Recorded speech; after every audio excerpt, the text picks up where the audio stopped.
Assalamu Walaikum. Hello friends, how are you? Welcome back to my another video. In this video, I am going to show you how to distribute columns evenly in InDesign. Let's get started. At first, open your Adobe InDesign software. Then open your document.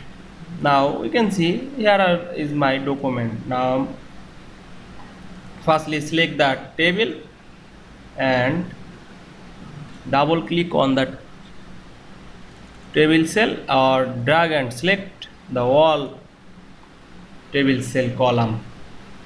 Then go to the table menu and you can see here are many menu. Now here are distribute column evenly option. Now click this, then click selection tool.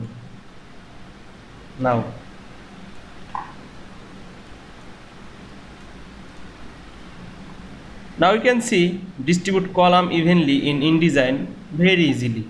I hope you enjoyed my video. Please like, comment, share and subscribe my channel. Thanks for watching.